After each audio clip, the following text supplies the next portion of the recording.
Welcome to the 3Haunted podcast, where we bring you all things horror, supernatural, folklore, mythology, and all things that go bump in the night.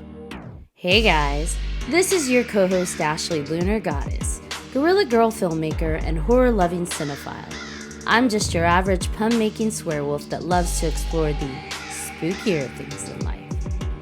Hey everybody, I'm John Thomas, paranormal investigator, super smartass, and film lover extraordinaire.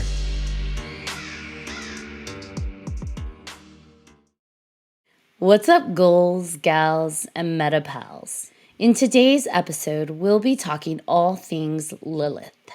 What exactly is a Lilithian? How does one become one? Dive into the world of Lilith and demon pacts with us, along with our special guest, to find out more. But first, a word from our network sponsor. Are you looking for more awesome podcasts? Head on over to withoutyourhead.com for access to the Without Your Head podcast network, where you'll find a variety of podcasts sure to keep you entertained and coming back for more. Sponsor stuff, sponsor all the way. Murder milk. Welcome back, everybody. Like Ashley said, we have a very special guest with us today. His name is JL Burkholder. Hello and welcome to the show. Nice to be here. Beautiful people. Thank you for having me. We are very excited to have you here, and I'm super excited to get into this world of Lilith. Everybody knows, whoever's listened to season 1 and season 2, I have just like a thing for talking about Lilith, and so I'm very curious about her and very happy to have you here on the show. Tell us a little bit about yourself. Well, I guess the first thing we should discuss is why I'm even here and what gives me the right to even be speaking of the Queen of Demons. I profess no outward connections to any orders. That's really not how it works with her. What I will just tell your listeners is that I am someone that has worked with her for coming up on 2 decades now. And my working with her on a spiritual and on an occult level, on a black magic level, has given rise to a proximity and an understanding of her that I am actually very excited to share to anybody who would want to learn more, as yourself, as you so succinctly put it. That is awesome. JL was actually referred to us by Lady Luna. So those who listened to season 2, Lady Luna came in and talked to us about being a medium and tarot readings, and she's just phenomenal. And so she reached out to me and said, I really think that you should connect with this awesome fellow. He's got a lot to talk about that I think you really will connect to. So I was like, all right, I'll do it. And and it was awesome. So just from the few interactions that we've had virtually over, messages and our video kind of pre-chat, it was all good things. And I'm very excited to have you here, JL. Thank you again. I've enjoyed them, and your assertiveness and passion for the subject, like, it put a big smile on my face. I knew I couldn't say no. That's what they all say. No, I'm kidding. That's why Ashley's the front person. I'm the one who reaches out. I slide into the DMs and I'm like, hey, you want to be on my podcast? Horns blazing. I like it. All right. So you said 2 decades. You're coming up on your anniversary of Lilith. How did you find Lilith? Well, see, that's the thing about Lilith is she doesn't actually find you. She will manifest, and once she manifests, you realize she's always been there. She's always been that specter on the outside. She has always been that guiding force. She's always been that whisper when everything is finally dark and quiet. So if you're asking for where the formal manifestation of her came into my life, it was when I began working into the occult. This is my late teens and early 20s, so we're going back to late 90s, early 2000s. I was a budding witch, I guess you could say, just starry-eyed and grabbing every kind of literature from Bucky's Big Blue to obscure writings by, pretentious madmen. But, I took it all in. And As I became working, I was drawn more and more to what was shadowed, what was I was told was forbidden, what I told it wasn't good to learn. People warning you, oh, but stay out of this sphere, or there's this book that was banned that you can't read. And instantly, the same defiance that's in her is in me. And when you dangle that kind of carrot in front of me, I can't resist. That's where my direction is going. What do you mean I can't learn this? What do you mean I need to stay away? Like, okay, get out of my way. I'm moving down this direction. And down those directions is when she would manifest. She would manifest as she has in different forms. She's the demon Obazuth in the Goetia. She's in the Epic of Gilgamesh. All my occult learnings, she kept rising. She kept just showing her face, and it was always warm. And so if you're asking how a start came, like when I started kind of moving up that ramp, that's the best way I can describe it. She was always there. How did you know it was her specifically? She has what you would call repeating facets to her character that appear throughout mythos. She comes out first, in the Epic of Gilgamesh, she's a class of demons, the Lilith, she's consistently used as a boogeyman. But as we move forward, like 700 BC from 2000, she moves into folklore more as just, the child eater and the seducer, the succubus, the vampire. Now, as I'm moving through my occult writings, these different names, Lamia, Lamishtu, Obazuth, these powers that I kept being compelled to, the mysteries that were calling out like, hey, this is your path, come walk down it. They all shared the facet of her, and the word Lilith literally just means of the night. So it is an encompassing kind of umbrella term. And that's how I knew it was her. It was the dark feminine. You get that fluttering in your heart chakra. You know what I'm talking about? When like, this is the good stuff. It's, it tickles up, your pineal glands flare, and you're like, okay, I'm home.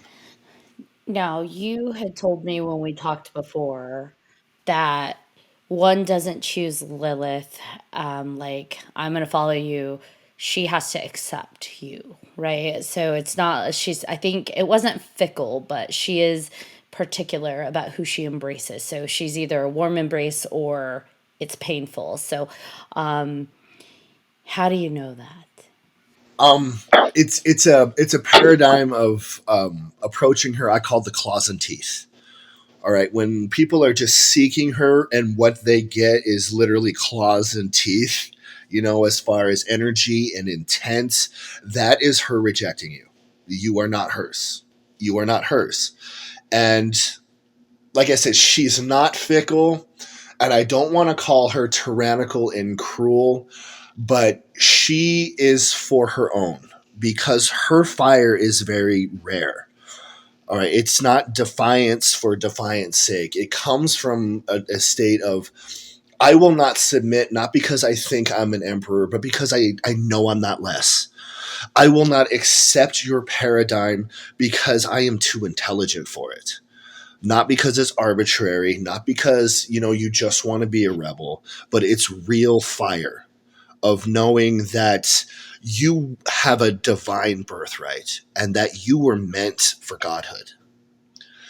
That's her kind. Male, female, it doesn't matter. She's not on the gender bigotry that's given rise from the feminist movement. No. She knows her own kind. And her kind is those who aspire for godhood and greatness. And they look at the world around them and know, like, this is not enough. I was meant for more.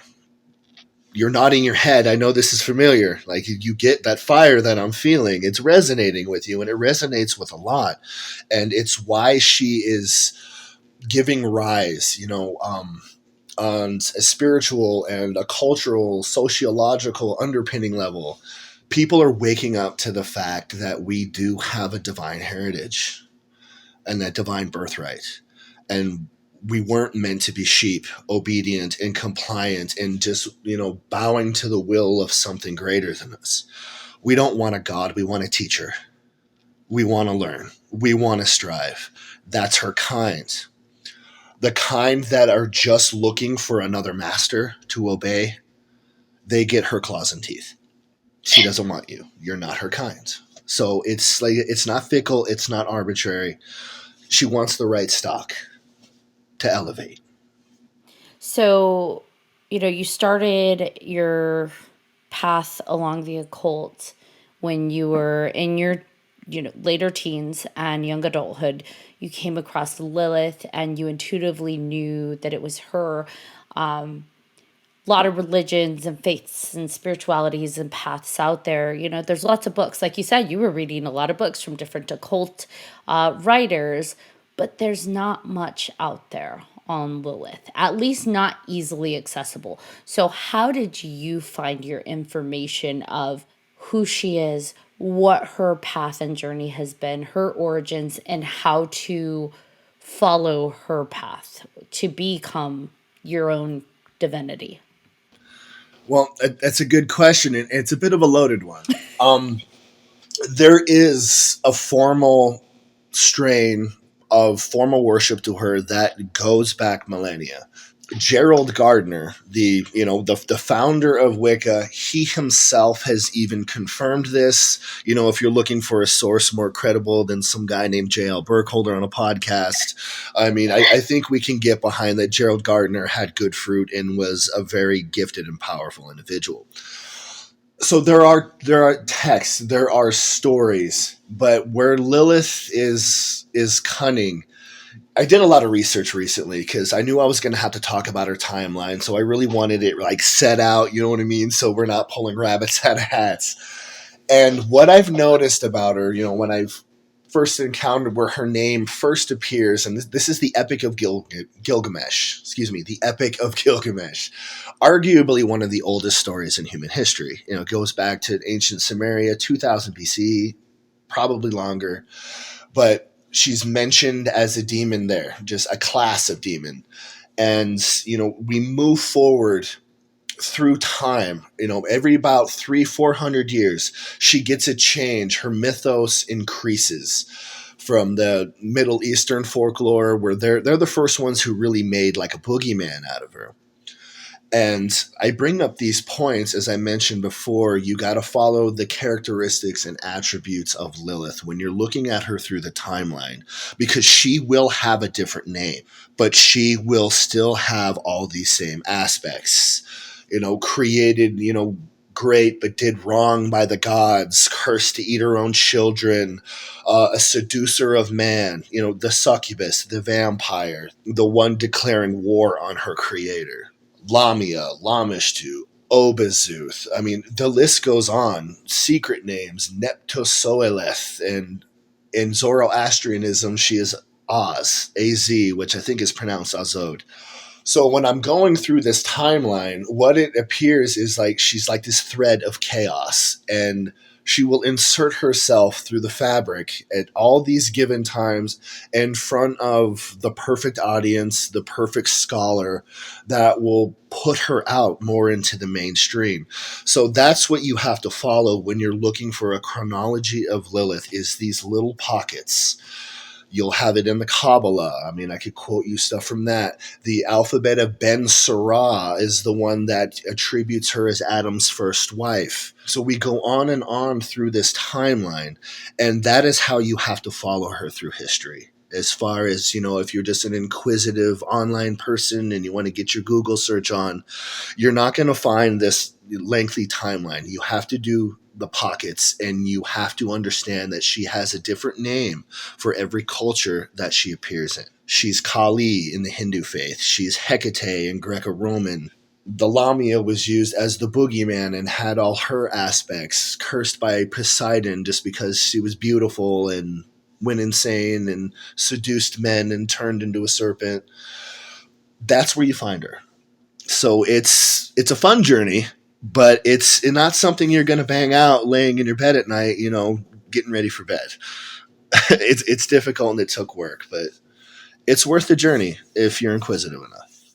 For you, I imagine that your practice with her is very personal. It's your, I think, based on what I've gleaned from what we talked about before and based on what you're saying today, the practices or the rituals that you do for her are based on your own creations, right? It's not a book out there that has like the, IKEA steps to worshiping Lilith.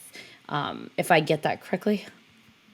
Yes and no. And where I'll clarify on that is when you first go to her, just think about nothing but a rapport with her, a resonance with who her energy is, and meld it into yourself and let it reflect who you really are and what it is you like about yourself and what is it you don't. Make that journey of evolution. And as you move down that path, the right doors are going to open for you. The right text is going to fall into your hands. You're going to make the right friend connection that's going to move you further down the line. So there is, sects that will claim, espouse worship to Lilith. But if they're making spectacles of themselves, I would not trust it. And when it comes to any worship of, a darker deity or any facet of the infernal pantheon and left-hand path, the best advice I can give to the new practitioner is keep it as solo and personal as possible, because there are snakes and serpents out there and they will mislead you. So cut out the human, cut out the middleman. There is no need for a middleman with you and the dark divine. It is just you and them, and they will open the doors that you need to keep you on your journey. That's the pact. That's the deal. That's what they offer, and they will deliver it if you're serious and disciplined. Talking about the dark divine and these pacts, whether it be with Lilith or with other demon entities, a pact to me, there's a mutual benefit to that. I bring something to the table, you bring something to the table, and we make an agreement. So when we're talking about, and I imagine you can't encompass them all in one, when we're talking about Lilith, but also when we're talking about additional entities with demon pacts, what do they get in return? Because we hear the folklore, the horror stories. You're trading your soul. You're trading something about you that's gonna be a consequence later. So what then is the trade? What's the trade-off, if there is a trade-off? Okay, this is good. Yeah, the real nature of the demon pact. Now, to touch on that, I'm going to first have to touch on kind of the programming we've underwent. The dichotomy of good and evil that first arose in Zoroastrianism, the Ahura Mazda, Ahriman Angermanu. That's actually a facet of the left hand that see him as Lucifer. But it was perpetuated by the medieval Catholic Church into this. We want to keep you in our sphere, so if you listen to anything out there, it's bad. They just want your soul. They just want to deceive you. And what it's given rise to is, a phenomenon you still see in all pop culture, religious themed movies. It's, this vampiric, like, I'm going to give you the lifestyle of a rock star and a movie god, and you're going to give me your soul, or you're going to murder babies for me, or, something ridiculous like this. The truth of demons and why they are here, it goes back to the fall of the Morning Star, which was essentially the Morning Star saying, you're going to create this, this creature, human, in our image, but you're going to keep them slaves. We are gods, but you're not going to let them be gods. Like, all they need is knowledge. This is foul, and I'm going to fix this. Him and a third, they came down as the original Watchers. Many have heard this story, teaching us astrology and smithing and mathematics and medicine. So what they get out of this is that they believe in the cause of elevating you to godhood. They don't want your soul. They don't want you to carry out these nefarious little dark deeds for them in night. They want you to recognize your divinity and be serious about it. And why they are here and what a demon actually is an angel that has agreed to keep itself close to the third dimension so it can interact with us in a more meaningful way. They are just teachers that love to teach. And this was the original pact made, and it used to be very common. Like in ancient Egypt, this was how it's done. This was the pinnacle of our magical understanding. Unfortunately, the Abrahamic religions have largely defiled it, despoiled it. They've, even now, even if you don't subscribe to the Abrahamic faith, the damage is done. How many people still see demons as this genie in a bottle that if they do dark deeds for, they're going to get this awesome life based on desire? So when you ask me what they get, they're serving their purpose and a cause they believe in, to elevate you. And when you have this relationship with these demons, it's not a give and trade. It's not a selfish relationship. It's the relationship for anyone with a formal education would have with their college professor, who's the leading professor in their major. You're not groveling, you're not necessarily subservient, but you do respect what they know. And you listen to what they have to say, and you take their lessons seriously.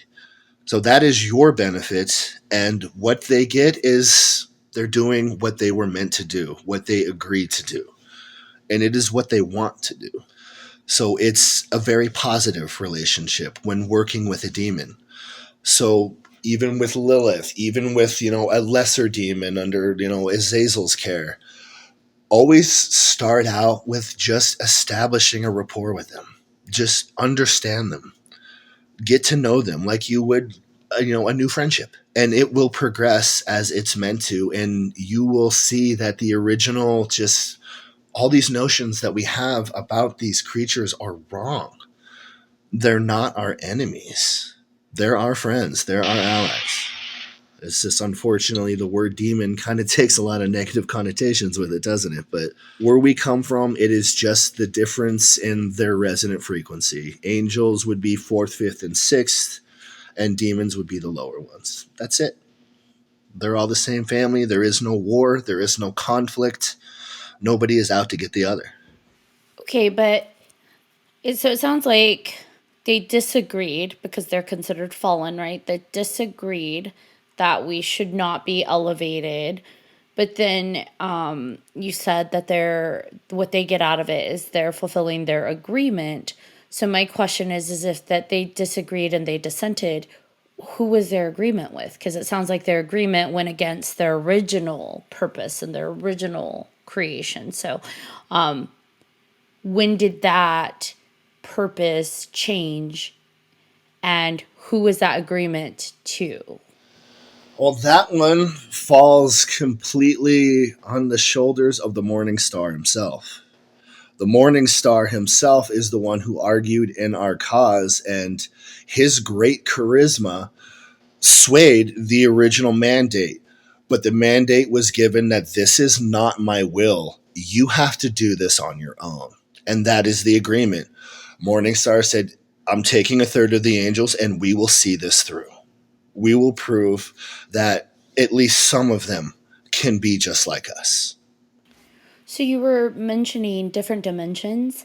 The angels exist on a higher kind of 4th dimension, and the demons are a little bit closer to the 3rd dimension.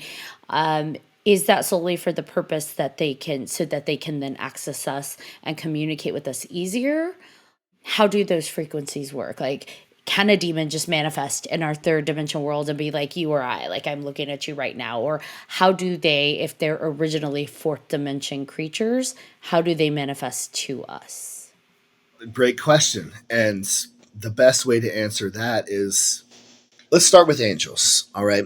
We've all read many depictions where, in biblical history and in occult history, when an angel was summoned, it was essentially like a kaleidoscope of things that don't make sense. An eye in a flaming wheel, a serpent riding a camel. You've heard all these stories. And So what this touches on is that these higher frequency beings, when they manifest, they can't manifest in a way in which our frontal lobes can perceive them or even conceive of what it's seeing. So our brains make up these little kaleidoscopes of familiar objects, just trying to make sense of them. And another facet of an angel is because they are so divorced from us on a frequency, they don't understand our primal level the way a demon who stays closer with us and has spent millennia floating about us and observing us. So you will only encounter an angel if you're working on higher frequency stuff. And what I mean by higher frequency is go by your chakras when I say frequency.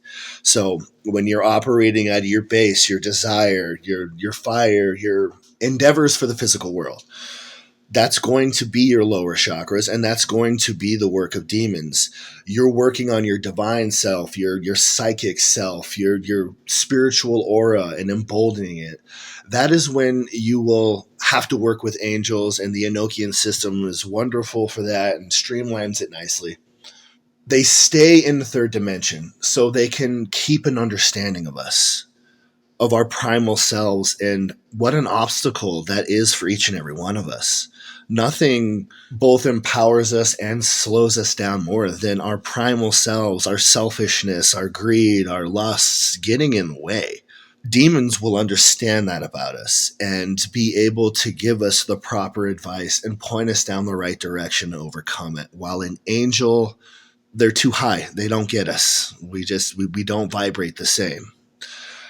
And also with a demon, yes, they can manifest into more pleasing sights because they are third dimensional. They're closer to us. So it's a lower frequency, and our little primitive frontal lobes and our weak eyes can actually take in what we're seeing.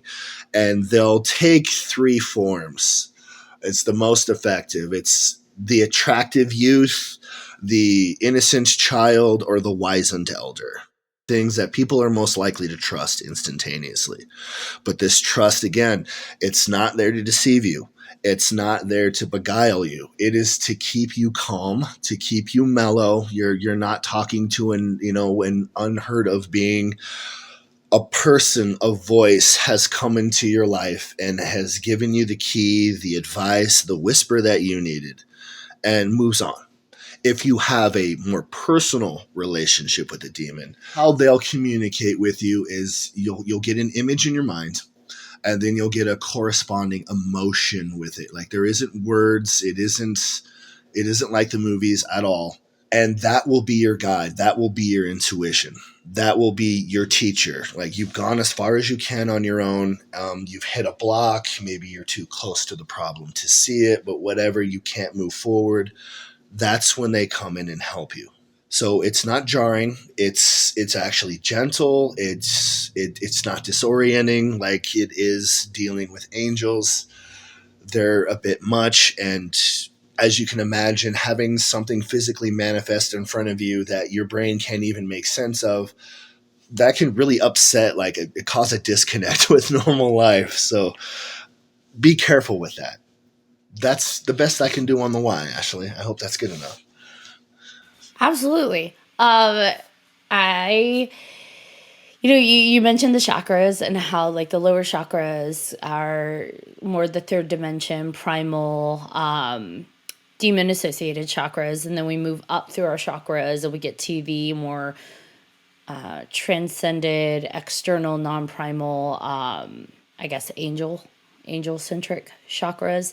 And I think, a lot of new age, well, not even new age, this is a very traditional school of thought as well, is balancing those chakras, putting them all in line, making sure they are all vibrating at the level that they need to vibrate. So then are we looking at it is equally important, although maybe a little bit more shocking, to work with the angels as it is the demons? Like, is it to be a well-rounded divinity? Should I be kind of talking to all of them? And a should's a loaded word because nobody should do anything. But is there a balance that we strive for to work with those angels and the demons if we're capable of being able to address the angels. Well, absolutely. But here's where it comes, you're asking if we should do this and should do that. This is where the path of the individual magician becomes very personal, because we're not all vibrating the same. We might have different excesses and deficiencies in our chakras than the person standing next to you. So there's not going to be like a contractual skeleton for you. But this is where the aid of demons and angels comes into play. As you cultivate relationships, as you develop rapport, as you vibrate with these different entities, as I said, the doors will open that you need to walk through. They know what they're doing. And they will lead you to either work with angels or to either work with a more demonistic presence. The way will be shown for you if you can't see it yourself. That is, I said, the Pact, they're here to teach. And if you're serious about this path, you will be taken care of. I promise. So I'm a pretty mistrusting individual. I am always suspicious, and that's on any front. I'm just like, I guess, I don't know, I have trust issues. But I feel like I trust my instinct and my intuition most, but I have a hard time with the idea of trusting something external to me, whether it be a demon or an angel or a god or a devil or whatever words we want to use. Because like you said, different cultures have different names for the same thing.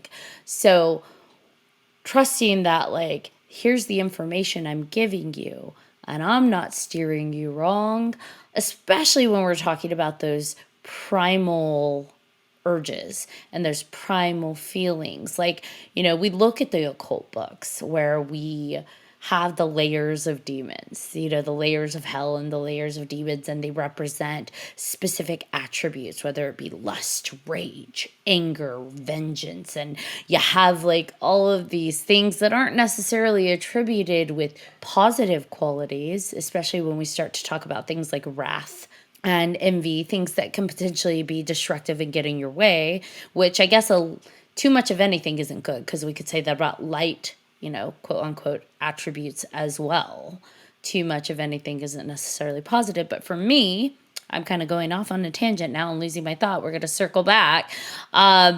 Those ideas that someone else external is your teacher and they're telling you what's right. Maybe it's not trust. Maybe I just have authority issues, is where I start to have trouble with. So how do you navigate that, especially when you are trying to find a point of your own divinity and your own strength and your own autonomy?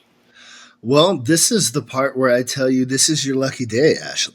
That defiance, that questioning, that I am not just going to bow down and be a sheep. I am going to be discerning. I'm going to weigh consequences of my actions. Lilith is exactly where you need to be. This is her fire. This is what she understands. And if you are not like this, I can assure you right now, you are not one of hers. So you're on the right track, my friend. And my advice to you is to keep being discerning. Go slow. Take baby steps. Only put in what you're comfortable with at any given time. Get a little piece of information, see a little bit of a road. Yes, question, discern. Don't let anything beguile you. She understands that. That is the same fire that is her. That is her entire mythos. She would not arbitrarily bow down. She would not arbitrarily follow. She knows she is not less. She knows she is not a simpleton. And if you go to her with this same fire, she will sympathize with you. She will understand you. And she will give you the right shiny to investigate for a little while and then make up your own mind. That is the essence of Lilith. You are divinity. You will decide what is righteous. And she's with you on this. So once again, thumbs up, and I applaud you. This is good. This is very good. I feel like I don't even mean to. My brain is constantly circling and going through everything that's said, and so I sometimes have to check myself because I'm automatically. But hold on, and so it's not often you get question that, especially when a lot of people from my age group and older, we get raised, if you are raised in a specific faith or you're raised in some kind of dogmatic religion, like questioning is bad. You are very in trouble for saying, but hold on, that doesn't make sense to me, or something isn't ringing true to me. I even had a conversation with an individual recently where they're just like, I think they said something about the subject of Lilith came up, and I don't remember why. And they said, basically women are at fault because they were also the first ones to fall. They're like, Adam wasn't the one that fell first, it was Eve. So women are weak or the more vulnerable basically to temptation. And I was like, oh, that's rude. Like, you ever just want to knee jerk punch somebody in the throat? Like, that's what I felt. And they're like, you can blame a lot of stuff on women because they're the ones that came first. And I'm like, except the fact that, like, you already had a strong woman and then she got cast out because she was strong. They just created a robot to be the one who's like, okay, I'll do whatever you say. Of course that one's probably going to cave a little because she wasn't built with the same gumption and spark and, like, actual autonomy that the first model was. And so you traded it in for that cheaper model, you got what you got. But I don't know. I found that interesting. And they're like, that's not true. I said, well, you have your truth and I have my truth. We can only speak from our own truths and what resonates with you, I said. And so if you have a different truth, that's your journey. But for me, this is where I sit. And they're like, no. And I think they said, like, that's new age bullshit. They're like, no, there's your truth, there's someone else's truth, and there's the truth. They're like, so you can call it your truth, someone else's truth, and they're like, and that's just dancing around bullshit. They're like, there is the truth, and the truth is, and I'm like, oh, I'm gonna walk away from this conversation because sometimes that's all you can do. When a person is so set in something that is fundamentally wrong to you that it's almost pointless to argue it because it's like you've got your truth that is sitting with you in a way that you're holding on to it, whether I feel it's not correct or whatever. For me, it is directly opposed to mine. And sometimes that's, for me, how you just have to exist. Our path and where we're at right now, because we can't live for the future. We can't live for the past. Like, where we are right now, our truths are not matching up. And they're not going to. And that's okay. That is absolutely okay. But it's really hard sometimes for people to be okay with the fact that you're not going to convince me, because if I accept your truth and I know inside that just doesn't ring right with me, I'm kind of poisoning myself. Oh man, I got off track again. I don't even know where my original point was. So, yay.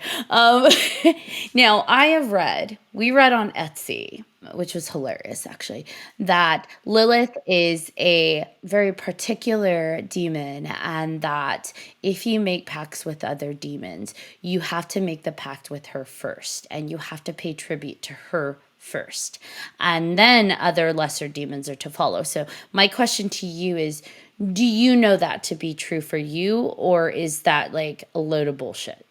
Well, unfortunately, no, it's not a load of bullshit. When dealing with angels and demons, there is a hierarchy that needs to be acknowledged. So if you're seeking to, we'll deal with your everyday demon, helps with physical tasks. These will typically fall under the sway of the demon Azazel. And so you would petition him like, hey, I'm going to be borrowing, one of your teachers. I'm going to need this task.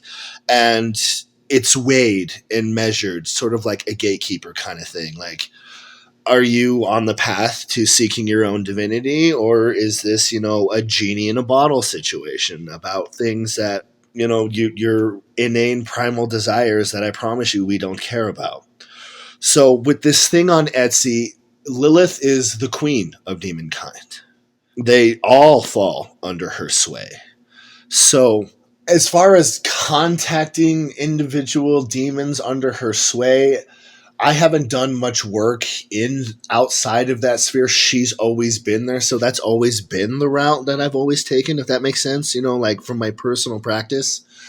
And I typically associate only with other Lilithians who are of the same ilk, but there are other princes and kings. There's Leviathan has his own spheres, Beelzebub, Belial, they all have their own spheres. As far as with Lilith goes, it's a definite boon to siding with her, is because if she has embraced you, then they all have to embrace you. And there's a running kind of joke, within the occult sphere of Lilith's brats, where they kind of get this little shortcut when dealing with a demon. Like, they don't have to spend, Lilithians I should say, don't have to spend as much time establishing a rapport with a particular demon. Like, if you walk in her sphere and you have her favor, then that's kind of the end. She's the boss. She calls the shots. So they're going to work with you by default. She's the big lady. So that means Etsy was actually right about something? Holy shit.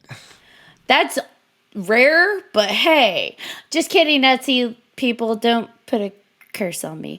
Okay, so random question came into my mind that and I know we have you on here for Lilith, but she is the mother of demons, and it encompasses demons. So let's just go there. That I was curious about from our demonology episode, and that is the idea. And actually, it goes beyond one episode. That is the idea of possession, because there's so much that is indoctrinated and that we know from pop culture, from religion, and from things like that. And we talked about, their teachers, and they're here to elevate. So my question is if that's the case, then how does possession work? If they already can exist in the third world, or, third dimension with us, what is the need for possession? And is exorcism really a thing? Is that a thing? That's a whole new elevation. We're now going to touch on a very controversial subject. All right, I'm ready for this one. So let's get back to the original Pact and why demons fell, and it's to teach us. All right. What I should have went on, because I kind of wanted to stay on subject because I didn't want to go down this path, but thank you for asking it, because now I can bring another facet. Another facet that they get from this deal is that they get to experience existence itself in the third dimension. Why this is important, and it touches again on the disconnect that you'll have with angels and us. These are beings, we'll call them of energy. All right. Now, they may be millennia old, ancient beyond human culture.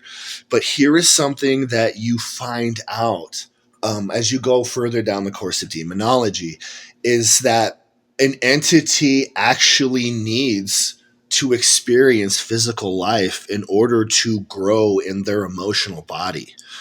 So when you're dealing with these entities that are 1,000 years old or, millennia old, what you find out is they have this dizzying intellect and deep knowledge, but the emotional intelligence of toddlers. It makes them prone to tantrums and low frustration tolerance. These demons that have fallen, we'll call them the Traitor Legion, that's, our fun little term for it, is by bonding with us on a chakra-based level, especially at the base ones, they get to share in our physical experiences, our joys, our happiness, our despair, our euphoria. And they get to grow and understand from these experiences the same way that we do. So when you hear about possession or you actually encounter one, I can't speak for The Exorcist, this work of, Christian propaganda and fiction, though an entertaining one, I have to admit. It's a gentler possession. They're wired into your chakras. I don't want to call it a vampiric relationship, but there's an energy transference kind of back and forth between the two of you. And when you bond with a demon, like I said, I have 3. This is also part of the arrangement, is that I will share my energy and my consciousness with them. They're not necessarily in the driver's seat, but they're there and they're going through these experiences with me. And my every joy, my every pain, my every disappointment, elation, they share in this energy too. And they get to take it as their own and have their own discernment and their own logic. So they themselves are actually evolving alongside with us, just a different body, elevating their emotional selves, their understanding of life itself and of sentient life in the 3rd dimension. Because when you don't have a physical body, you don't have this meat suit, I imagine life in the 4th, 5th, and 6th is very different from ours. I can't comment. I've never been there. I mean, I don't know if anybody else has been there, but I can't touch on that too much. I can only give just how weird and temperamental these entities are and base logic on that. So possession, yeah, it is a real thing. But it's not the spitting pea soup, death of Emily Rose, placing crucifixes in unmentionable orifices. No. That's Hollywood. Let's not do that. It's a gentler one. It's a shared experience. It's so when you bond with these demons, it actually becomes very intimate because your relationship with them becomes deeply symbiotic. You're making each other better. You're growing each other. And it makes it intensely positive. So I hope it covers that. Now, the next part of your question was exorcism in the Roman rituals. Actually, what I will say about the Roman rituals, as far as any Christian rite goes, these actually have real power in them, but I'm going to tell you why. It's not the power of Jesus. It is the Emperor Constantine was dragging, the intense paganism and magical thinking of Rome into the Christian paradigm.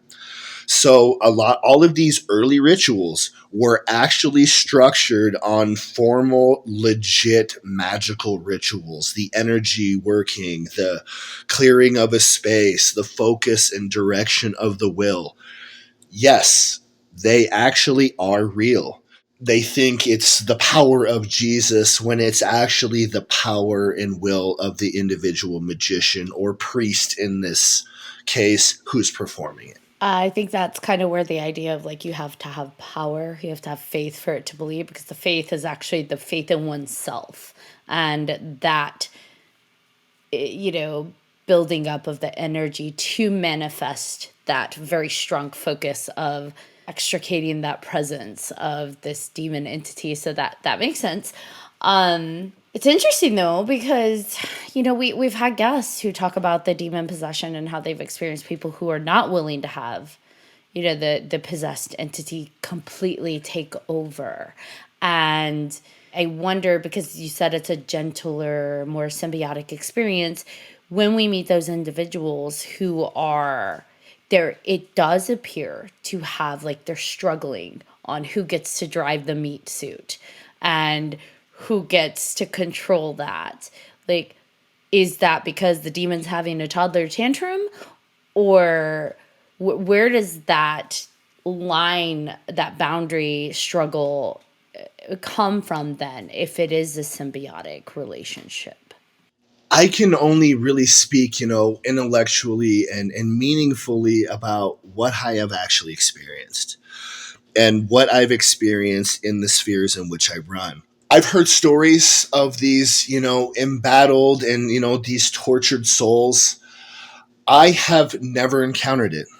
In all my years of working with demons and all my years of working with demonologists, other Lilithians, Hecateans, Belians, Leviathans, who have these meaningful relationships with their sphere of the infernal pantheon. And I am openly working with who comes as close to an actual devil in theology than Lilith herself. There's no one more vilified or villainized than this entity. And I think that if I am in what is considered the darkest corner of this facet of occultism, and I have never personally encountered a rape situation with a demonic entity. It has, I wonder, just, I don't want to cast any kind of jacket on anybody, but is what's going on psychologically in this person's life? Like, what are they actually wrestling with? Is this a demon out to claw them to death? Or do they just have a very complicated and multifaceted subconscious mind doing battle with itself? So to that, I just, maybe it happens. I've never encountered it. I have not seen a precedent for it as far as demon kind goes.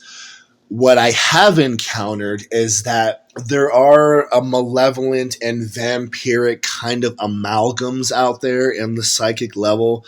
We jokingly call them little nasties that are not even all that sentient. They are just the collected human garbage of our negativity that has clumped together the way random computer code will clump together and make unknown functions. Like, they are essentially just like a magical computer program. We call them egregores, or in this case, accidental egregores. Because human thought is powerful, we do have a divine heritage. What we think will manifest in the physical world. So I'm going to lean more towards just a predatory little nasty, if an occult and mystical explanation is even applicable. I'm looking for mental illness first, because I am also discerning. I do like logic. I do believe in science and medicine. So I will not just instantly snap my fingers and go, hell yes, demons. I will say, let's look closer. Let's investigate. Let's get some answers. So that's my take on that. I love that, because I feel like, people think that if you believe in demons or you believe in the supernatural, you automatically have no logic, or you're not looking at the entire picture or attempting to discern and break it down. And I love when we, really can dive into what are we looking at. It's not an automatic default. It's a demon. The demon did it. It was the devil. It's like, no. Let's really look at the situation. Let's look at the context. Let's look at the clues, everything that's going on before we just throw, a random label on it, because I don't love labels. I really don't. So trying to just throw things in boxes so we can wrap it up. I'm not big on that. I'd rather rip the bow off and open up the box and see what's actually going on. Scooby-Doo that shit. Let's Scooby-Doo that shit. Exactly. And I love that there was so much more than Lilith. You talked about like Leviathans and Lilithians, I think you said. Like, there's a whole world out there we have no idea about. And I love that you're on here so willing and open to talking about that stuff with us. So my next question for you, since you're so easy to talk to you about this stuff and candid, which I love and appreciate. Thank you very much for being that open with us, is you make demon pacts, and you said you've got a few going on right now. Not just your main one. You've got your main one with Lilith, but you also have your other, I think, 3. So let's say they've served their purpose and you feel satisfied with what you needed with that specific demon. How do you end that demon pact? It doesn't end. It moves on to the next lily pad. The same way, if you're, a student and, your college professor, that was just one homework assignment. That was just one essay. There's another one coming, and there's another quiz coming, and there's another test coming, and there's another hill that you have to climb. It never stops. And where I want to caution people is that they, again, the genie in a bottle mentality, they come seeking darkness, thinking that it's going to be the easy way out. And I cannot stress you enough, like, you are making a big mistake. to go in darkness, to adopt these as your patron, to say that I resonate with you, I believe in what you believe, and I see this divinity in myself. Get ready for tests, get ready for toil, get ready for discipline, get ready for sacrifice, and also get ready for pain, because pain is the great teacher. All of our greatest wisdom, we can look back into our life. Did that come from a place of ignorant bliss, or did it come from a low point that you had to overcome? So that's something to think about. So when you come into this sphere, there is no end. The end is when you've shuffled off your mortal coil and now you're left with your energetic body. Is it enough for ascendance? Is it enough for your godhood? Is it enough for your independence? Or no, I'm done with source consciousness. There's a universe out there. I'm going to go get myself in it.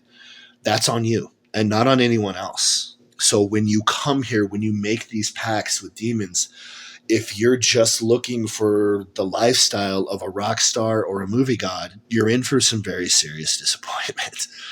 What will be granted to you, and I'll give you an example of tests of, the toil that you'll encounter and how you're going to be forced to really see your true self. Darkness, when it accepts you, it will give you power. Lilith will give you power. And then it's going to be seen what you do with it. Where is your heart really? Where is your desire really? We have 13 truths where I come from. And one of the truths states this: power does not corrupt. It only reveals your true weakness. So you'll hear people espouse, oh, power corrupts. Oh, no, no, no, no, no. Power just revealed where that person was always flawed. So you will be given power and you will misuse it. You will misuse it. You are human. You are primal. She understands that. She knows you're going to fuck it up. She's going to give it to you anyway. And then when you've made a real mess of everything, the power is going to be pulled back, and then you're going to have to hold a mirror in front of your face. Who are you really?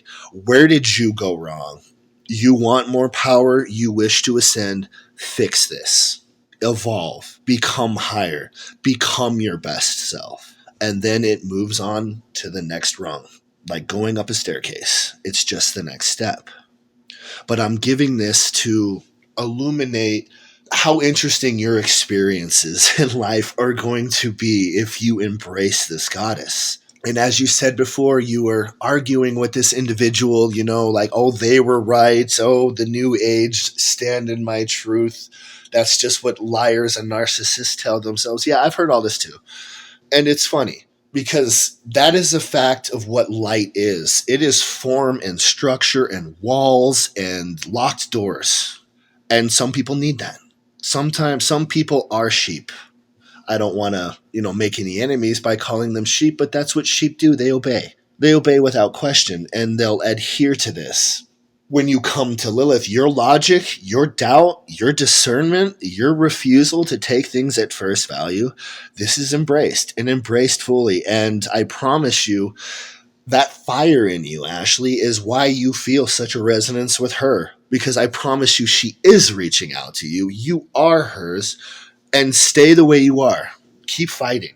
Maintain that logic. Maintain, it's middle fingers until you prove to me otherwise, dude. And that's it. I will decide what is righteous. As long as you just own who you really are. She's going to pull off all the social constructs. She's going to pull away the mask, that we all have to wear just so we can hold down a job and pay bills. I mean, we all have to wear a mask. What's important is don't get lost in that mask. Know that that's all it is. That's not who you are. That's just doing what you have to do. That is what she offers. The best you. No framework, no walls. She is dark feminine, unrestrained. And that's what she wants for you. Unrestrained, but wise. A god, not a monster. So a few things that you mentioned that I want to touch on or circle back to discuss is you had mentioned that when we can learn to disconnect from source code, source consciousness, then we can really explore the universe. And my question is, in this human experience, can we ever truly disconnect from that source consciousness or that source code? Isn't that what our chakras and what our, whatever you want to call it, energy, spirit, soul, whatever words people want to use, isn't that an infinite connection, or is that a misperception? And also, based on that same kind of line of thinking, can we ever truly achieve that godhood while we're still standing in this human form? Because by nature, we are in our human form where we fuck up and we experience all those things. All right, a lot of good points. Let's fire them off one on one. Okay, the separation of source consciousness. It is essential. It is the point of the left-hand path. And whether you embrace Lilith, Belial, Leviathan, the list runs on, who you choose as your main teacher, the first rites that you will undertake with any of these infernal entities is the unplugging of your tether to source consciousness. Separateness is the goal and the entire point, because while you are connected to source consciousness, you are under its sway. You have its walls. You have its framework. And its framework for you was a slave race. Your entire point is to go back to God, is to serve God, is to go back to consciousness. We could fire off a dozen religions that don't hide this. That's their main espoused dogma, is to essentially return and be devoured. So in order for you to become your own divinity, yes, you have to stand alone. And that is what makes the toil of the left-hand path so arduous and so intense and so fast-paced, is because all that work of the cultivation of your divine being is on you. You have guides, yes. You have tutors, yes. You have, a little search engine in the form of demons to give you an answer here, yes. Okay, yeah, you have that. But the work is on you. The toil is on you. And it's up to you how you use your time. Because you're right. You only have X amount of time before you are out of time in the third dimension. Bodies break down. It's not gonna last. So achieving that state before you die, in the sphere I come from, it is called ipsissimus, and ipsissima for the feminine polarity. That is achieving a living godhood. That is the meat and potatoes of actual Luciferianism. The one who encompasses all that. Like, if you want to think of the Infernal Pantheon, like I said, think of it as a university. And all these greater demons are your professors. The Morning Star is the dean. That's it. Not your god, not master, just the dean of this whole school. The whole framework, the Morning Star calls the shots and umbrellas, all of it. You have all these different spheres, all these different demons, because we're not all the same, are we? We may have the same drive. We may understand an innate divinity of ourselves, but we can have not a whole lot in common. So we need a specific teacher.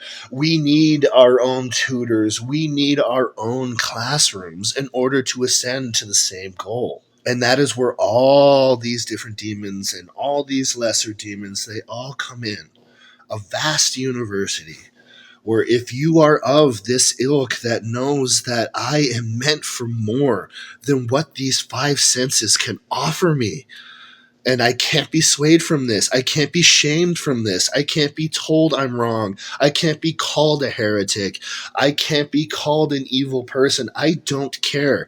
I know I am not less, and I will not submit. The fire of Lilith. So to that I say, it comes up to you. And do you really want it? Is this really who you are, or is this a subject that fascinates? And both are valid. We're all different, and we're all gonna, even if we're striving for this, we're all gonna get there on our own steam. people ask me for these frameworks and, like systematically how things are going to play out. I can't do that without lying to you, because every magician's path is a beautiful and unique snowflake. My path, my journey, how things have played out, it's not going to be the same for you. That's why I'm giving this kind of broad generalization of establish your rapport, be honest with who you are, and know what it is you actually want. Not what you're programmed to want, not what they tell you you're supposed to want. Who the fuck are you individually, and what is your will? That is Lilith. And that is why I am here. If you establish your own rapport, even if it's not with Lilith, another member of the Infernal Pantheon, one who might resonate more with you, someone who you might feel more warmth from, valid, because it's all going to lead to the same place. Some of us, we don't hear the universe in the same way. Some of us find, answers in art. Some of us are moved by music. You see what I'm saying? We're all different. And they're going to take what is you. That's where they're going to communicate with you. But then it comes with trust, right? As you were saying, Ashley, he's saying it's going to work out. That's not good enough for me. And that's great. That's beautiful. I love that. Don't lose that. Take that to her, and she's going to understand. Thank you. That was very passionate. So two things, because you said you could have living godhood. Love that term, by the way. That's really awesome. So with living godhood, if an individual is able to attain this living godhood, does that mean then they have achieved a level in the hierarchy that is greater than the demons and greater than the angels? Do they then not require the teachers? Because I know you said it's rung by rung and lily pad. So if we are really able to go through that pain and go through that growth and achieve that living godhood, are we then surpassing in the hierarchy? Or is it because we're meatbags, we're still kind of below? Okay. It's a good question. It's, you're essentially asking, where on the totem pole do we stand once we achieve ipsissimus or ipsissima? And the only clear-cut answer, because I asked this question myself, well, something similar. What was imparted to me by the Dark Lady herself is welcomed into a community more vast than you can imagine. That's all she gave me. I'm sorry. I wish I could, flip open the Dead Sea Scrolls and lay it out for you, but unfortunately, it doesn't always work that way. Welcomed into a community more vast than we can imagine. That to me is telling me that you have achieved godhood. The universe is going to open up to you. And for who I am and what I was seeking when I asked that question, it was exactly what I needed. I like that she kept it simple. I mean, it sounds like that's what we need, right? Is to keep it simple. I want to touch on, you mentioned Lilith being the owl claws, baby eating, a mom of demons, men's soul sucking succubus. And it's probably she's a little bit of it all, right? But because she's not some basic bitch, that is one thing. So she's probably got a lot mixed in there. But my question is, there is an aspect of Lilith that is sensuality, that is sexuality, that is lusty and smoky and heat. And, you do find those items on the internet about how to summon Lilith. Because I imagine there's not one path to summoning demons and making pacts with demons. So then do those ritual summonings and those pacts, are they really specific to just how you identify with that entity, whether it be blood-based or sigil-based or sex-based? Because sex magic is a hell of a thing, and at some point I want to have an episode all about sex magic. What does that look like? Because I feel like for me, that's when I think Lilith, that's what I associate, is that sexuality and that heat and that sensuality. But it sounds like to me, for you, it's more of like a maternal, dark feminine. So is that what dictates then the type of rituals to summon and connect? Yes, on most accounts. You touched on the baby eating. That is, among Lilithians, that is her early history. And, there is a lot of scapegoating because she is the sworn enemy of the patriarchy of the Abrahamic religions. But in order to touch more on that, I'd have to go more into her early theology of, how she was wronged, how her mother aspect was literally ripped from her. So this facet of Lilith, among Lilithians, we consider that primal Lilith. That was Lilith when she was broken, when she was cast out, when she was done dirty, and they ripped her apart hoping that she would come crawling back, and that is not what Lilith did. Her will would not be broken. I will not submit. I am not less. That is the end of it. Like, we can come back to that later, but now I want to move into the next facet of your question where you're talking about the lust of Lilith. Okay. Yes, indeed. It is lust energy. It is a major part of working with Lilith. This was formalized in, I guess, what you would call into mainstream occultism by Aleister Crowley. Aleister Crowley, he called it Lilith Babylon. This was the divine destroyer and the divine temptress, essentially a mirror of Kali. And we all make the connection that Kali is actually Hindu Lilith. So you're asking me about the practices and the energy. Yes, my relationship with her is very maternal, but I work predominantly in the sphere of Lilith Babylon. I use lust and sexual energy as essentially the main energy in which I manipulate the physical world. It's not always in raw carnality. I want to separate that because that's where we go. And yeah, that's a facet, but the lust of Lilith is actually a psychic lust, intensely more passionate, intensely more powerful, and lust on that level is an actual energy that can empower, right? Spells, magical items. You can draw it as protection. It can be a shield, or it can be your sword if you need to fight back. What she represents in us is the dark feminine. Sexual power is a distinctly feminine energy. It is where women are undeniably more powerful than the male polarity in this respect.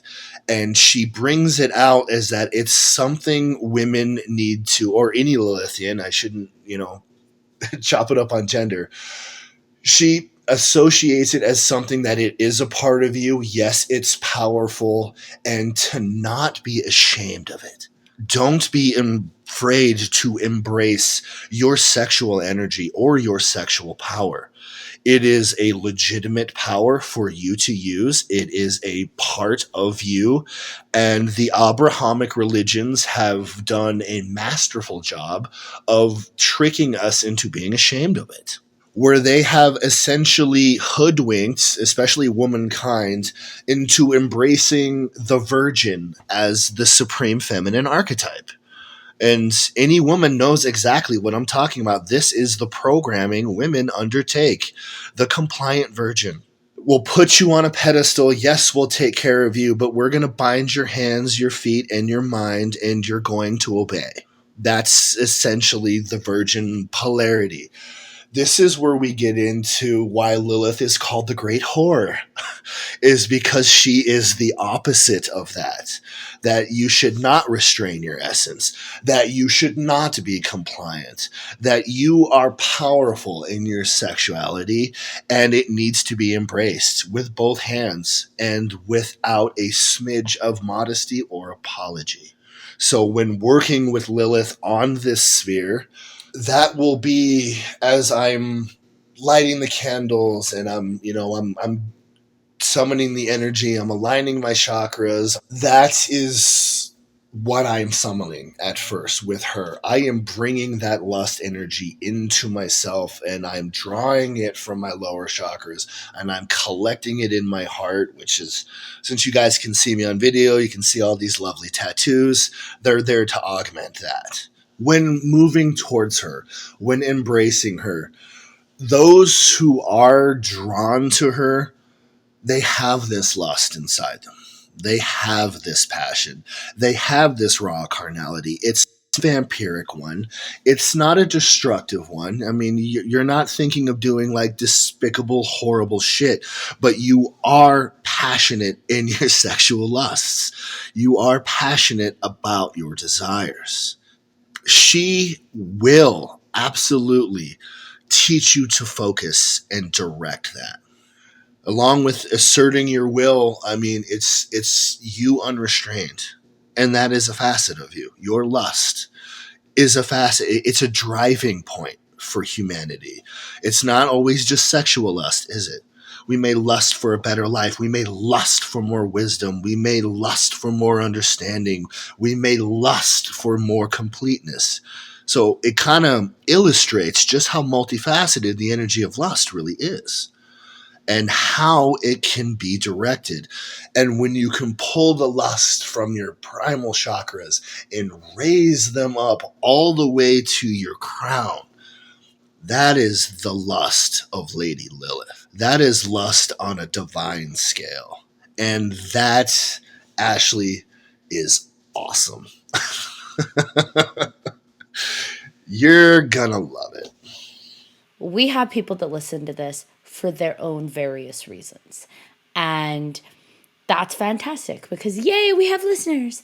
But I want to caution people that there is a wealth of knowledge out there at our fingertips. Google, YouTube, like all the things. And not everybody that is teaching or wanting to mentor or wanting to guide is coming from a place of good intentions or intentions that are not out to hurt you. So I always caution people when you are exploring the world of the occult or the supernatural or the paranormal or the unknown, where your energy and your mental and emotional and physical health can be impacted, you have to tread lightly and cautiously and listen to yourself. If something sounds like a bad idea, don't do it. But I do want your input on that, JL, because I know you've talked about that before too, that you got to deal with some people out there that are maybe not dealing with the best scruples. I'm glad you brought this up because, as I said, I draw my own experiences. You know, I don't like armchair magicians. I don't like, library book occultists. Like, if I'm going to take you seriously, I need to know that you've walked this path, that you've practiced, that you've seen, that you've done. And where I caution people is the world of black witches. Now, there's freedom here. Correct? You've heard me speak of this. Like, it's you decide what is righteous, and what needs to be cautioned against is what some person decides what is righteous may not be in line with yours. And here is another facet that needs to be brought up. What you deal with when you embrace the darker pantheon, the infernal pantheon, Lilith, as I said, we could go through the demon names. What you will not deal in right and wrong anymore.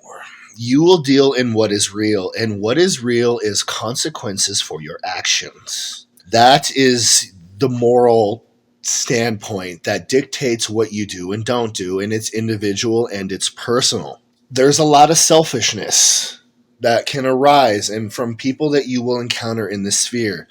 And a major pitfall that I always warn the early practitioner about is you'll encounter the individual who actually does have some occult wisdom, who actually does have some magical ability.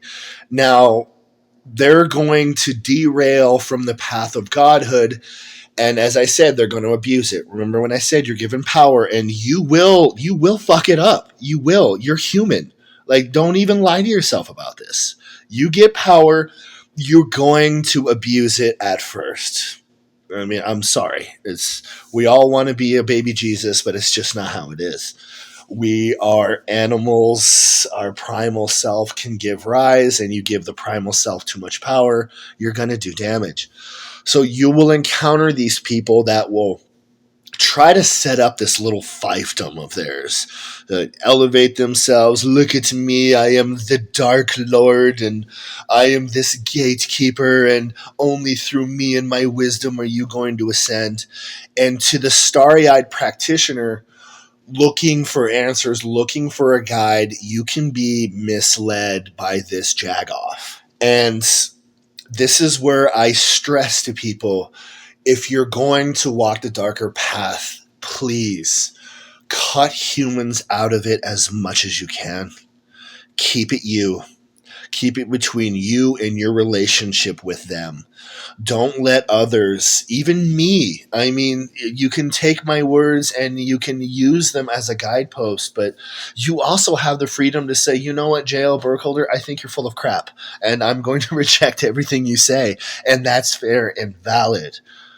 Keep that discernment, keep that rebellion in you, that no, this is mine, and this is my path. And I may like what you say here, but I may not like what you say there. But thank you for this nugget. I find this nugget useful. I'm going to take it now, and I'm going to bounce. And I'm going to let you do you, and I'm going to do me. Be careful about signing up with groups and covens, and just be very discerning about this. Because there are predators, and they will prey on your need for a higher self. I don't want to, paint this picture like it's just all claws and teeth out there, but I would be a bad teacher if I didn't warn you, and to keep that in your mind. Like, okay, you seem wise, but do we have an agenda here, dude? That's not a bad sphere to look at them in. That's why I love your defiance, Ashley, is that will serve you well. It will protect you. Hang on to it. Holy cow, I feel like we're gonna need a whole episode, another one, just to keep to really dive into the meat of this, but I still it's still ding ding ding picking at me, and I have to know, how do you break a demon pact? What if I achieve a space where I do not want that connection or pact? Because it's my ultimate choice, right? My ultimate indignation to say, I no longer want this. How do you do it? Is it just a mental choice? Because it's very ritualistic, right? Ritual to summon, ritual to establish rapport, ritual to call upon and keep it going. So then what do you do to say, you know what? I'm breaking up with you. Okay, I can cast some light on that. I really can. There's a reason why I have multiple demons. I started with one. This was an initial one. This one's sphere of speciality was to, aid me in like real world physical endeavors. Okay. But the reason behind that can't be, like I said, I want the life of a rock star and a movie god. No, it's when real world concerns are taking up too much of my time and energy that I can't walk my path. I'm too busy grinding rent. I'm too busy making car payments. I'm too busy keeping food in the fridge. When these vampires of our time become too burdensome, then that's when I will call on this demon. That's when I will invoke the aid, and then I'm shown what I need to do to fix this. Like, how do I get more finances? How do I lessen the burden, delegate it to someone else? It can take a myriad of paths. So you don't actually break up with the demon. Just as you move further, all right, as you move further, you will call upon that demon less. And you will acquire new demons. You will acquire demons that are now more in line with where you are in your evolution. And you'll call on them more. And it's not a jealous relationship of how dare you spend more time with this demon than me. No, they understand this. They will always be there. And, with the demons I don't call on as much, I can't predict the future that I'm not going to need them again. And when I do, they'll be there. But as I move up and I move forward, I acquire more demons and I will work with them more specifically.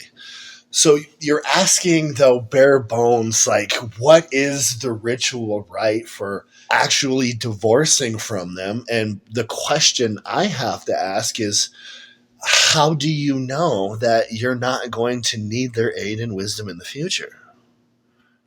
Being the ultimate rebel that I am, I don't like hanging ties. So if it's like I don't want to share my chakras with that one anymore, I don't want it to be able to have its human growth experiences through me, from me, tendril. I don't want to be the eyes anymore. I don't want that to be the funnel, because our relationship has seen its course. And maybe it's a misstep on my part because I may need them in the future. But let's say, you know what, I still want to make that choice. I guess for me, it's just figuring out not the specific ritual, but like, is that a thing? Or once you open the door is open and you cannot, it's just not a thing to close that door again. Okay, that's fair. And you have to kind of forgive me. I kind of wanted to drag that out of you a little bit because that was the question I wanted you to ask. Is it, binding? Is it forever? Like, is it going to be a marriage I can't get out of? And I can understand your reticence about that.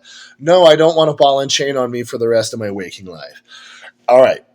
Then I have good news for you. Yes, you can separate yourself from them. Yes, you can break away and just decide, I don't have the chakra energy for all of you, and I need to make a choice. And can I separate? Yes, Ashley, you absolutely can. You are not a prisoner in any way. You are not shrugging off the ball and chain of one entity only to wear a backpack full of bricks of another.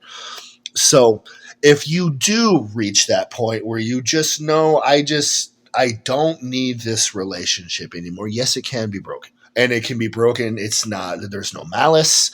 There's no how dare you. There is no movie time, Constantine, supernatural, Winchester Brothers thing going on where it's going to be a fight to the death for you to get free. No, a separation, what can be done can be undone. Always. As I said, take that discernment, because I can't comment on reestablishing and how that goes because I've never experienced it. So I don't want to give you theory, but maybe when it's gone forever. I don't think so, because the nature of this sphere, the nature of Lilith and working with demons is that it is a fluid situation, is that it's free because, as I said, it needs to be an individual experience tailored to who you are, not who you're supposed to be, not who society tells you are. So if you're that type where it's like, okay, I got what I need, I'm done, then I can assure you, yes, you are going to have the freedom for that. Here is something that I do want to leave people, and it factors in with Lilith, and because her nature is darkness. And what I want to touch in on is, what is the nature of darkness? Now, I want to divorce everyone from this notion that it's evil, but I also want to impress that it can be, and I'm going to explain that to you now. What darkness is as an energy is that it is energy without form. There is no structure to it. It is raw. So in that respect, what you would call light is energy that has a form. It's been decided for you. It's usually the religion that we were raised with. Here's what you eat. Here's what you wear. Here's what you think. It's energy that's all been decided for you. Now, with darkness, there is none of that form. It waits for you to give it its form. So when you approach raw darkness, it's going to become a reflection of who you are and what's inside. So when you hear people say they've tapped into darkness and they saw malevolence, they saw claws, they saw teeth, they saw all this horrible nightmarish stuff, I immediately call them out like, you did not see darkness for what it is. You saw it for what's inside you. You reflected that upon the empty slate, and that's what it gave you. So when working with this energy, be very aware of what's inside of you before you step up to that altar. Be very aware of what's inside of you when you call upon this energy and you draw it into yourself, because it's coming in raw and it's coming out a reflection of you. If it goes to a dark place, you need to reevaluate what's going on inside of you. It is not darkness's fault. Darkness is just an energy, just like electricity. And it has rules to it, just like electricity does. Electricity doesn't care. You build a circuit, it'll surge through you and kill you. It doesn't care. That doesn't make electricity evil. That means that you didn't have the wisdom to know what you were working with, now did you? That is not darkness's fault. That is not electricity's fault. So I'm going to save you and give you that bit of information. You've heard me speak of the lust of Lady Lilith and to the higher chakras. I bring it to the higher chakras because that is the form of the raw energy of her that I wanted to take. And there's also another energy that I highly recommend to the dark practitioner. You want to give darkness a form, give it love. Use love inside of you to give it its form. And I promise you wonderful things. Because how can love ever be wrong? How can love ever be toxic and poisonous? So when I do teach people magic, when I do teach people how to harness into this energy, and when I tell them how to establish rapport with Lilith and with demons, is bring joy into yourself, bring love into yourself, bring the positive attributes that I actually attribute to the inner child when we were born perfect, perfect love and perfect trust. If you can summon that part of you, put that in the driver's seat, and then approach an entity of darkness like Lilith, like Hecate, like Kali, like Lamishtu, like Ereshkigal, all these names for Lilith, and according to whatever culture you're in, you bring that to the table and they will recognize you as a divine being, a baby god, a toddler, but a god, a kith, a kindred. If you bring just raw primal desire, if you just bring selfishness, if you just bring that I want what I want because I want it, I mean, there's the freedom to do that, but I caution you, that's the frequency you're embracing. And you have to ask yourself, is that the kind of god or goddess that you want to be? So with that, I say go forth and conquer. Keep other humans out of the mix as much as possible. Establish your own rapport, but do it on a standpoint of honesty. Don't do it on the standpoint of this is who I like to pretend to be. No. That's not going to last here. It's not going to last. It will lead you down paths of self-delusion and self-deception. And again, you have the freedom to do that, but that's where people will meet ruin when they embrace this sphere, is they're not being honest with themselves. And they're moving forward for what I would call not the right reasons. But that, again, that's hard to say because there really is no right or wrong here. So I'll just have to use the words of, is it the reasons of your best self? Because that is why you're supposed to be here. And I think the best self and a real sense of maybe what is right and what is wrong is inscribed in our hearts from birth. We don't need a book to tell us. We don't need anyone to tell us. I think we know in ourselves, we know what is beautiful and what is just ugly. And I tell you, embrace the beauty. That was amazing. And I appreciate you so much for coming on and talking about this. Holy cow. We have definitely taken up 2 hours of your time. I promised you one. So thank you for being willing to go over on that. I love the conversations that we had. Thank you for being open to answering all my rebuttals and going down those passive. But hold on, wait a minute. I appreciate you being open to being here and talking about those things with us. You have a very eloquent way of speaking, and just wow. John, do you have anything? I mean, just like she said, wow. Thank you for seriously coming on, and just want to say thank you again for coming on and doing that. And thank you guys. This was intensely enjoyable and pleasant, and I've often found that taking a role in teaching it emboldens me too.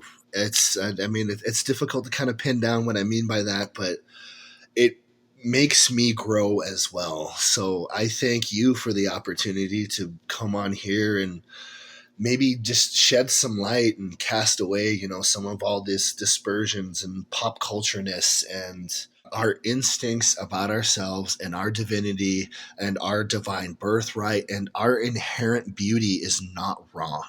And I hope I can cast away a lot of the negativity that has been in place to like scarecrow us away from being who we were meant to be. So thank you guys, beautiful people. This was fun, and it was nice seeing all these smiling faces, and this is good. I hope we can do it again, and I hope it's a successful podcast with lots of likes and adorations. All right. Everybody wins. If I reach just one person out there in a meaningful way, it was a worthy endeavor, and I am satisfied. Thank you so much, JL Burkholder. We appreciate you. All right, Johnny John, bring us home. All right, everybody. Thank you for listening to this episode of 3Haunted Podcast with your host. I'm John Thomas. I am Ashley Lunar Goddess. If anybody has any questions, comments, or episode suggestions, please feel free to email us at 3hauntedpodcast@gmail.com. And like we ask all the time, if you haven't done so already, please like, follow, and subscribe to all of our social media. You don't want to miss one crazy moment. Until next time.